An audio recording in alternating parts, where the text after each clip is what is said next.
या नेक्स्ट अब देख लीजिएगा F is equal to G M one M two upon R square. F is equal to G M one M two upon R square.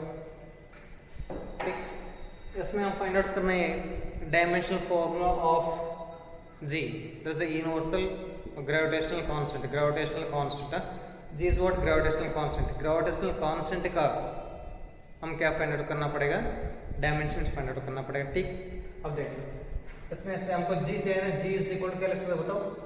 F R square upon M one multiplies M two is equal to G. ये है ना formula, तो ये तो आप लोगों को पता है। I think might be studied in class 9th also it is there, class 10th also is there. F is equal to G M one M two upon R square and G को हम बोलेंगे gravitational constant. अब gravitational constant का dimensional formula find out करना है। हमने क्या किया था? G is equal to R square को उसी तरफ लेफ्ट में आएगा तो मल्टीप्लाई में जाएगा, M one M two division में जाएगा। ठीक, अब F is what? Force. Force के लिए ऑलरेडी मैंने आप लोगों को बता दिया, हमें देख रहे हैं F is equal to M A. F is equal to M A और mass is standard fundamental quantity is m4 ठीक है। अब एक्सेलरेशन के लिए ऑलरेडी हम दे चुका आप लोगों को L power 1 T power minus 2, L power 1 T power minus 2, वही में sir acceleration is equal to अगले सर मीटर पर सेकंड स्क्वायर।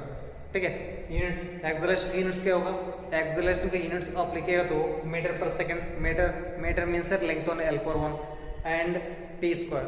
तो हम डायरेक्टली हम लिख रहे हैं एक्सेलरेशन को L power 1 T power minus 2। ठीक, force F is equal to ma and fundamental physical quantity mass का होगा m power 1 and acceleration is not a fundamental physical quantity. उसको फंडामेंटल फिजिकल क्वांटिटी में ब्रेक करेगा तो metre पर second square, that is the length upon time square आएगा। ठीक है, लेंथ अपॉन टाइम स्क्वायर में से L power 1 T power minus 2। ठीक, हम यहाँ पर लिख रहे हैं m power 1 L power 1 T power minus 2। This is the dimensional formula of the force. and r square means sir length 2 bar repeat हो रहा है, तो 2 बार रिपीट होगा तब क्या लिखते हैं? L square. ठीक है, f मल्टीप्लस r स्क्वायर ना, f का डायमेंशनल फॉर्मूला हमको पता है m power 1 L power 1 T power minus 2। here r square means sir length 2 bar, here r means sir length only, length 2 bar repeat हो रहा है L स्क्वायर अपॉन नीचे ab मास है, सो 2 बार रिपीट हो रहा है m power 1 multiplies m power 1। ठीक, s equal to 0।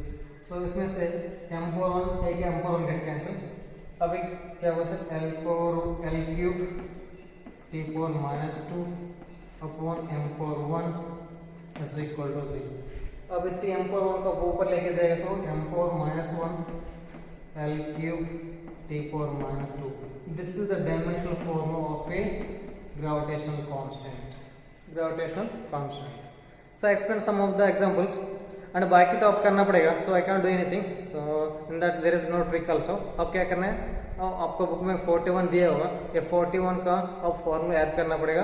Okay, formula add करके फॉर्मूला ऐड करेगा तो काम नहीं चलेगा। उसके बाद उसी फॉर्मूला को आपको पता चलना है कैसे फंडामेंटल फिजिकल क्वांटिटीज में ब्रेक करना है। ब्रेक करने के बाद आप अप्लाई कर सकते हैं, MLT आप यूज कर सकते हैं।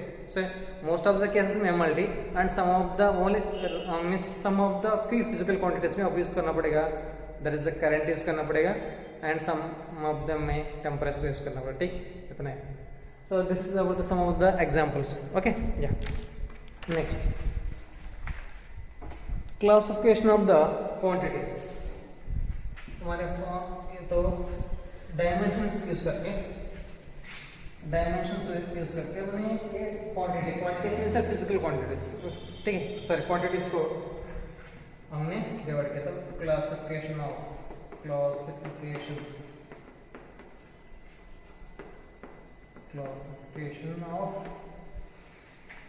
क्वांटिटीज।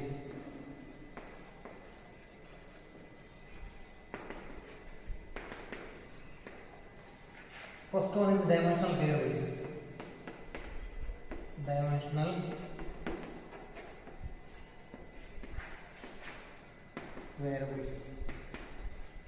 डायमेंशनल वेरिएबल्स मीन्स है, इसका मतलब हम कोई सा एक फिजिकल क्वांटिटी लिया था, ये फिजिकल क्वांटिटी वेरिएबल भी होना चाहिए, at the same time that physical quantity should have the dimensional also.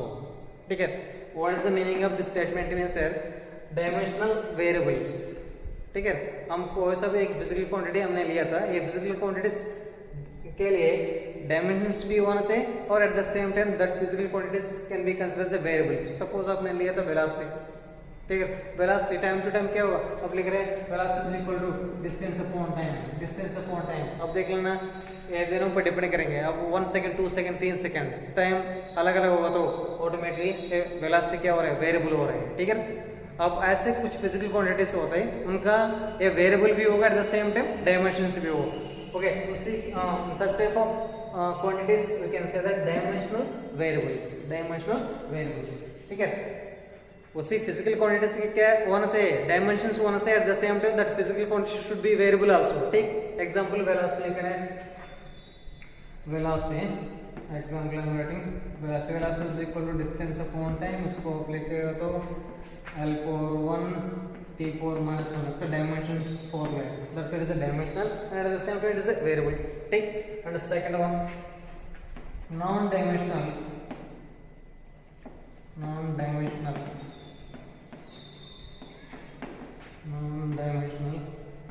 variables, ठीक है। second one that we can have the non-dimensional variables. Non-dimensional variables means है ये तो वेरिएबल है, अपने फिजिकल क्वांटिटी कैसा होना चाहिए, वेरिएबल होना चाहिए, बट उनके लिए डायमेंशंस नहीं होना चाहिए, डायमेंशन नहीं होना चाहिए। For example we can write strain we can write strain का फॉर्मूला क्या होता है मतलब। अब सपोज आपने एक तार लिया तो this is the length L मान लेना, हम कुछ वेट अप्लाई किया था, सस्पेंड किया तो उसका थोड़ा एक्सटेंशन हो गया लेंथ डेल्टा L, ठीक है। अब इसके लिए हम बोलेंगे लैंगिट्यूडनल स्ट्रेन होगा change in length upon original length. क्या बोलेंगे, change in length upon original length. अब चेंज इन लेंथ में से delta L upon original length लिखेंगे। अब ऊपर वाला भी लेंथ उसका डायमेंशनल फॉर्मूला क्या लिखेंगे, L पावर 1, और नीचे वाला भी L पावर 1 कैंसिल 1 आ रहा है, इसका मतलब डायमेंशंस नहीं है किसको, स्ट्रेन के लिए। और एंगल आपने देखा होगा angle L is equal to r theta, L is equal to r theta में से theta is equal to L upon r। ये ऊपर वाला भी लेंथ है नीचे वाला भी लेंथ है, दोनों लेंथ हो तो क्या होगा, ऊपर वाला लेंथ और नीचे वाला लेंथ कैंसिल हो जाएगा, कोई डायमेंशंस आपको नहीं मिलेगा, ठीक है। This is example. So non dimensional variable, strain तो वेरिएबल है। अब देखिए ना ये डेल्टा L वैल्यू इंक्रीज हो सकते हैं, वही मतलब थोड़ा वेट ज्यादा अब अप्लाई करेगा तो ये इंक्रीजिंग लेंथ ज्यादा हो सकता है। इट इज अ वेरिएबल, ये फिजिकल क्वांटिटी वेरिएबल है बट इनके पास डायमेंशंस नहीं है, इसी वजह से हम बोलेंगे नॉन डायमेंशनल एंड वेरिएबल, ठीक है। Non dimensional means dimensional formula नहीं है लेकिन इट इज अ वेरिएबल। पहले केस में डायमेंशन से eight the same time that is a variable, ठीक है। एंड तीसरा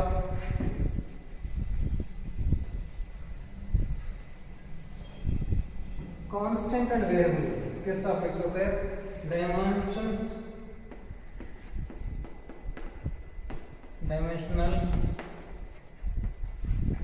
कांस्टेंट। अब ये भी हमने देखा था gravitational constant is what, that is constant only, ठीक है। उनका वैल्यू फिक्स है, ठीक है। ग्रेविटेशनल कांस्टेंट जस्ट हमने आपको डायमेंशनल फॉर्मूला एक्सप्लेन किया था ग्रेविटेशनल कांस्टेंट का। अब इसमें देखिए जैसे डायमेंशनल होना चाहिए और कांस्टेंट भी होना चाहिए, ठीक है। अब ग्रेविटेशनल कांस्टेंट अभी देखा था, ग्रेविटेशनल कांस्टेंट इज इसका वैल्यू चेंज नहीं होगा, ओके, उनका वैल्यू फिक्स है, ठीक है। Example of let's say gravitational constant, example लिखना है ग्रेविटेशनल कांस्टेंट, ग्रेविटेशनल कांस्टेंट, ठीक है ना। बहुत सारे होगा, एक दो जगह बस। डायमेंशनल कांस्टेंट मींस ये क्या होना चाहिए, इसी फिजिकल क्वांटिटी के लिए डायमेंशन भी होना चाहिए, एट द सेम टाइम एक कांस्टेंट भी होना चाहिए, ठीक है। अब देख लेना ये g is what, gravitational constant, eight the same time this constant is having the dimensions. Next fourth, non dimensional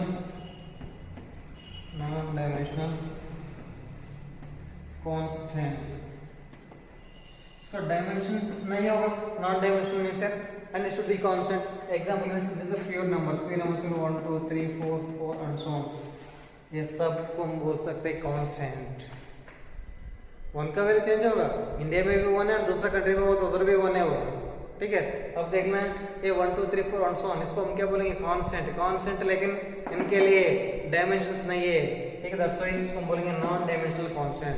इसे क्वांटिटीज को 4 में डिवाइड किया था, first one dimensional and variable, and second one non dimensional and variable, third one is dimensional and constant, and fourth one is the non dimensional and constant. These are the 4 categories, ठीक, या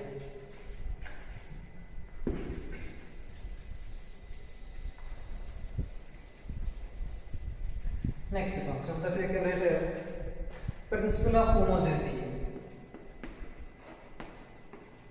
principal of homogeneity, ठीक है। Principle of homogeneity, principle of homogeneity means है, अब suppose हमको सब एक physical equation लिया, फिजिकल इक्वेशन सपोज हमने ऐसे लिया v is equal to x plus Y plus Z, ठीक, v is equal to x plus Y plus Z. हमने इसको हमने माना था फिजिकल इक्वेशन, ठीक है। फिजिकल इक्वेशन मीन्स है इसमें फिजिकल क्वांटिटीज इन्वॉल्व है, ठीक। हम ये बताया था आप लोगों को v इज वेलोसिटी, ठीक है, v इज वेलोसिटी और v is equal to x plus Y plus Z. अब देखना x plus Y plus Z, ये तीनों को ऐड करने के बाद आपको क्या मिल रही है, वेलोसिटी मिल रही है। Got my point, x plus Y plus Z, ये तीनों को मिलने के बाद मीन्स ऐड करने के बाद आपको मिल रहा है वेलोसिटी। इसका मतलब x भी क्या होना चाहिए, वेलोसिटी होना चाहिए, एंड y भी क्या होना चाहिए, वेलोसिटी, एंड z भी क्या होना चाहिए, वेलोसिटी। इसको हम बोलेंगे principle of homogeneity, it's called as what, principle of homogeneity. इसका मतलब सीधा सीधा बोल सकते हैं कोई सा भी फिजिकल या इक्वेशन में, कोई सा भी फिजिकल इक्वेशन में सबका डायमेंशंस कैसा होना चाहिए, सेम होना चाहिए, उसको हम बोलेंगे डायमेंशन में सर प्रिंसिपल ऑफ होमोजेनिटी। इसमें देख लेना v x y z, ठीक है। अब v x y z होगा तो इधर 4 फिजिकल क्वांटिटीज इन्वॉल्व है, चार का डायमेंशंस क्या होना चाहिए, सेम होना चाहिए। दैट मींस v का क्या डायमेंशंस होगा, x का भी सेम डायमेंशंस होगा, एंड y का भी सेम डायमेंशंस होगा, एंड z का भी सेम डायमेंशंस होगा। इसको हम बोलेंगे क्या बोलेंगे, प्रिंसिपल ऑफ होमोजेनिटी। कोई सा भी फिजिकल इक्वेशन में, कोई सा फिजिकल इक्वेशन में सबका डायमेंशंस कैसा होना चाहिए, सेम होना चाहिए, इक्वल होना चाहिए, उसको हम बोलेंगे प्रिंसिपल ऑफ होमोजेनिटी, ठीक। सपोज हमने बताया था v is equal to x plus Y Z, हमने नहीं बताया what is x, what is which physical quantity it is, and which physical quantity it is, and which physical quantity it is, लेकिन हमने केवल ये बताया था v इज वेलोसिटी। और वेलोसिटी होगा तो इसका डायमेंशन फॉर्मूला क्या होगा, distance upon time, l power 1 t power minus 1, dimension क्या होगा, l power 1 t power minus 1, ठीक है। अब ये तीनों को ऐड कर रहे हैं, मतलब इसके पहले मैं एक्सप्लेन किया था आप लोगों को, दो फिजिकल क्वांटिटीज को आप ऐड कर रहे हैं इन द सेंस दोनों सेम होना चाहिए, ठीक है। ये लिंक होगा तो ये भी लिंक होना चाहिए, और ये भी लिंक होना चाहिए। तीनों सेम फिजिकल क्वांटिटी से होगा तो आप ऐड कर सकते हैं, नहीं तो माइनस कर सकते हैं, ठीक है। When it is possible means to add other to minus any two physical quantities, दोनों सेम का होगा तो, ठीक। अब v इज वेलोसिटी होगा तो अब इन तीनों को ऐड करने के बाद आपको वेलोसिटी आ रहा है, x plus Y plus Z को ऐड करने के बाद वेलोसिटी आ रहा है। इसका मतलब ये तीन भी किसके क्या होना चाहिए, वेलोसिटी होना चाहिए। वेलोसिटी होगा तो देन ओनली इधर भी वेलोसिटी आ रहा है, ये तीनों को ऐड करने के बाद आपको वेलोसिटी आ रही है, ठीक है। अब सपोज ये तो लेंथ हो तो मान लो 10 सेंटीमीटर, ये 10 सेंटीमीटर, ये 10 सेंटीमीटर आपने ऐड किया था 30 सेंटीमीटर, 30 सेंटीमीटर हो तो ये वेलोसिटी कैसे होगा, वेलोसिटी नहीं होगा, ठीक है। वो तो लेंथ होगा ना, सो दैट मींस अब x plus Y plus Z को तीन फिजिकल क्वांटिटीज को आप ऐड कर रहे हैं, ऐड करने के बाद अब क्या मिल रहा है इधर, वेलोसिटी मिल रहा है, मतलब ये तीन भी क्या होना चाहिए, वेलोसिटी से होना चाहिए, ठीक। That's the basic thing. And what is the principal of homogeneity में सर, एनी फिजिकल इक्वेशन में, कोई सा फिजिकल इक्वेशन में कितना टर्म्स होगा, सबका डायमेंशंस इक्वल होगा, डायमेंशंस इक्वल होगा, इसका इसका इसका इसका सबका डायमेंशंस इक्वल होगा, बराबर होगा, उसको हम बोलेंगे प्रिंसिपल ऑफ होमोजेनिटी। सपोज एक और एग्जांपल देख लीजिएगा, and v is equal, you can take the another example, here v is equal to x plus a by t. v is equal to x plus a by t दिया. now वो बोल रहा था v is velocity, t is time. v is what? velocity and t is time. now they are asking find out the dimensions of x and a. x and a suppose otherwise ऐसे भी लिखते a plus b by t अपमान मान लीजिएगा. ठीक है. फिलहाल v is equal to a plus b by t. क्या दे? v is equal to a plus b by t. now वो बोल रहे हैं v is equal to velocity, t is equal to time. v is what? velocity and t is equal to time. now tell me what are the dimensions of a and dimensions of b. Dimensions of A. अब दोनों को add कर रहे हैं ना. अब ये दोनों को ऐड करेंगे तो क्या आ रहे हैं? वेलोसिटी आ रहे हैं. इसका मतलब है ये वेलोसिटी होगा तो ये पूरा का पूरा टर्म क्या होना चाहिए? वेलोसिटी होना चाहिए. और ये पूरा का पूरा टर्म क्या होना चाहिए? वेलोसिटी होना चाहिए. ठीक है. दैट मींस इसमें तीन टर्म्स है. ये वेलोसिटी होगा तो ये भी पूरा टर्म वेलोसिटी को बराबर होना चाहिए और ये पूरा टर्म भी वेलोसिटी को बराबर होना चाहिए. ठीक. So what are the dimensions of velocity? Velocity का डायमेंशन होगा L4 T4 -1. इसी टर्म में केवल a, दैट मींस है डायमेंशंस ऑफ a किसको बराबर होगा? Dimensions of velocity. Therefore dimensions of a is equal to L4 T4 -1. ये तो सीधा आएगा. अब b का कैसा आएगा? केवल b वेलोसिटी को बराबर नहीं है. पूरा टर्म b by t किसको बराबर है? वेलोसिटी को. b by t किसको बराबर है? b by t बराबर होगा वेलोसिटी को. दैट मींस L4 T4 -1 को बराबर होगा. And b upon t. t is क्या दिया? टाइम दिया. टाइम दिया तो t आप लिखते हैं L4 T4 -1. Therefore b is equal to L4 T4 -1 multiply T4. अब ये दोनों मल्टीप्लाई हुआ तो फोर्स आप ऐड कर सकते हैं. फोर्स ऐड करेंगे तो +1 -1 0 T4 0 कितना 1 होगा. 1 into L1 L41. ठीक है. The dimensions of b is equal to L4. ठीक है. ऐसा वाला क्वेश्चन इंपॉर्टेंट है. बहुत सारा पूछेगा. सो मोस्ट ऑफ द टाइम्स नहीं इट में भी नीट और आईआईटी में ये तो हमने थोड़ा इजी इक्वेशन आप लोगों को दिया. कभी कभी चार वैल्यूज का भी फाइंड आउट, चार कॉन्सेप्ट एबीसीडी दिया हुआ. एबीसीडी के लिए आप क्या करना पड़ेगा? डायमेंशंस ऑफ फाइंड आउट करना है. ठीक. By the homogeneity principle of homogeneity. Got my point? What is the principal of homogeneity means है हमको कोई सा भी एक फिजिकल इक्वेशन दिया होगा तो, ठीक है, दिया फिजिकल इक्वेशन दिया होगा तो उसी फिजिकल इक्वेशन में कितना टर्म्स होगा, हर टर्म का डायमेंशंस क्या होना चाहिए? सेम होना चाहिए. ठीक है. That is called as what? Principle of homogeneity. ठीक. So that is over. Next उसके बाद what are the uses of the dimensions? Uses of the dimensions.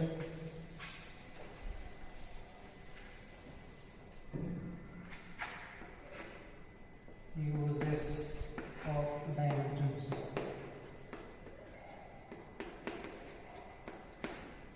तीन यूजेस.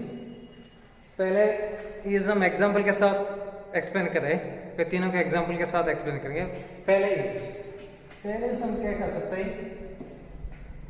सेम फिजिकल क्वांटिटी का यूनिट्स आप कन्वर्ट कर सकते हैं एक सिस्टम से दूसरा system.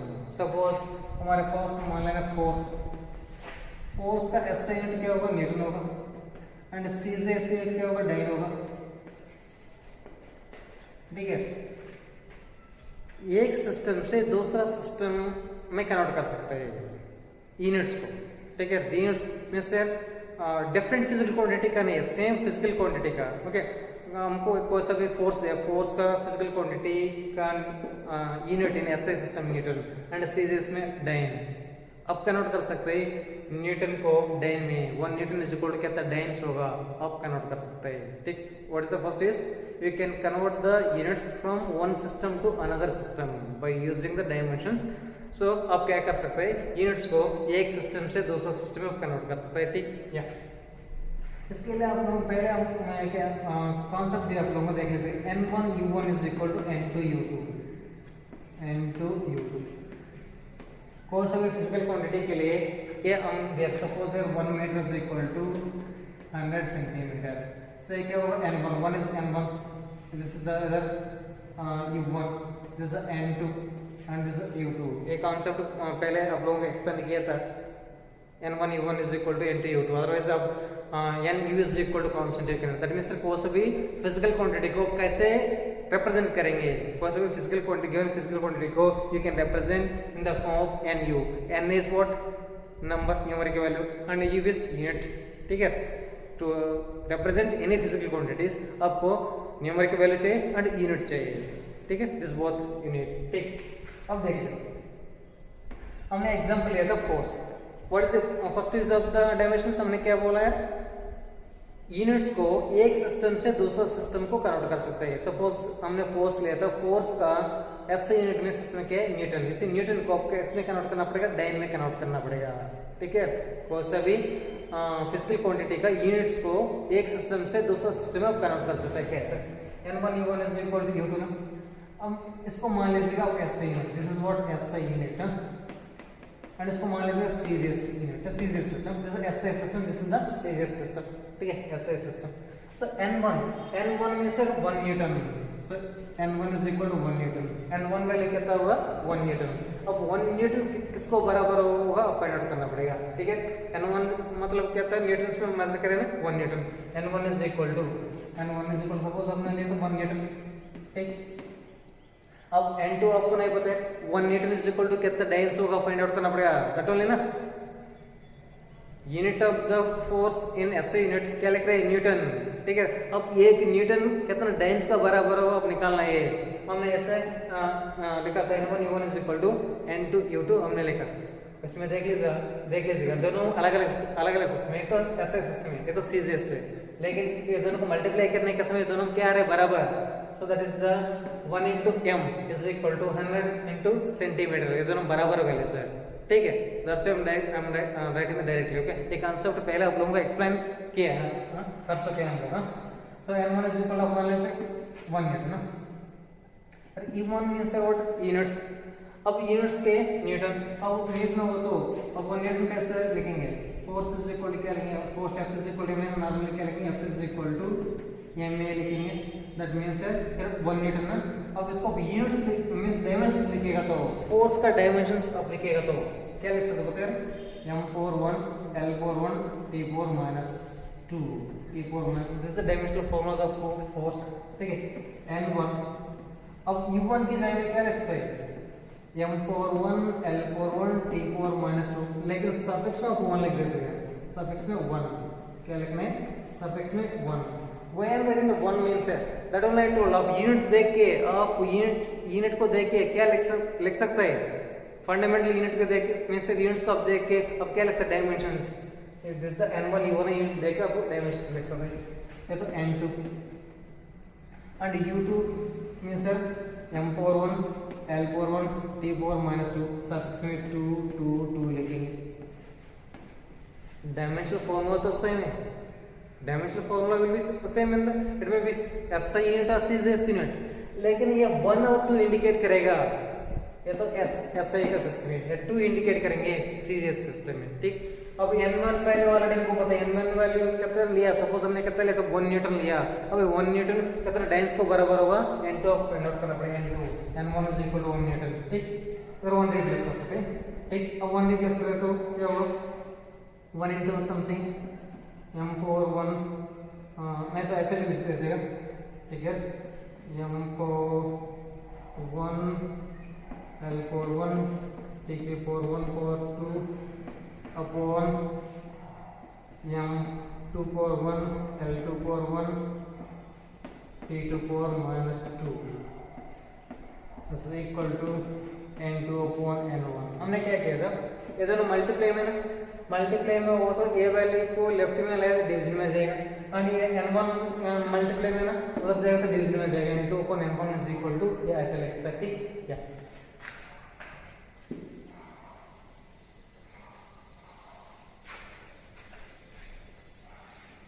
Like this can happen. या n1 ऑलरेडी हमको पता है कितना है, 1 न्यूटन की है. अब क्या फाइंड आउट करना है, n2 फाइंड आउट करना पड़ेगा. n1 वैल्यू 1 है ना, n2 upon 1 कितना है, n2 आएगा. अब इसको थोड़ा और मल्टीप्लाई मींस मॉडिफाई करके लिख रहे हैं. So same physical fundamental physical quantity के एक ही साथ लिख रहे हैं. m41 upon m42 whole power 1 l41 upon l2 whole power 1 and t1 upon T2 whole power -2। ठीक है, ऐसे लिख सकते हैं ना, कोई दिक्कत नहीं है। वो में से दोनों का पावर सेम है, m1 और m2 का, ठीक। एंड L1 L2 का भी दोनों का पावर सेम है, T1 T2 का भी पावर सेम है, ठीक है। अब देख लीजिएगा, ये तो SI यूनिट का ना, SI यूनिट मास में, SI यूनिट में मास के लिए यूनिट क्या होगा, किलोग्राम होगा। क्या लिखते हैं, किलोग्राम, 1 किलोग्राम लिखेंगे। एंड 2 मीन्स सीरियस मीन्स क्या लिखते हैं, 1 ग्राम, क्या लिखते हैं, 1 gram power 1। And length means L1 L suffix 1 लिखेगा तो हमने क्या बोलते हैं, SI सिस्टम में लेंथ मीन्स 1 मीटर आप लिख सकते हैं। And L2 means serious system, that is equal to 1 centimetre we can write, whole power 1, ठीक। एंड इसमें second upon second whole power -2, दोनों में सेम। इट में भी सीरियस यूनिट SI यूनिट सब में टाइम का एक यूनिट सेकंड यूनिट, ठीक। अब देख लीजिएगा हम किस में करने, सीरियस में। अब इसे 1 किलोग्राम की जगह में क्या लेते हैं, 1000 ग्राम। 1 किलोग्राम इज इक्वल कहते हैं 1000 grams upon 1 gram. And here 1 metre में से 100 centimetre upon 1 centimetre, get cancel 1 power -2 कहता है, ये तो 1 पावर -2 है। अब ग्राम गेट कैंसिल, ये तो 1000 या centimetre get cancel, 100 1 power anything 1 है। अब देन से देखो तो 10 पावर 5, तो n2 वैल्यू इज इक्वल कहता है तो 10 power 5। n2 is what, numeric value in सीरियस यूनिट, ठीक है। therefore you can write 1 newton is equal to 10 power 5 dyne, क्या लगता है, 10 power 5 dyne. Not only answer, हमने क्या किया था,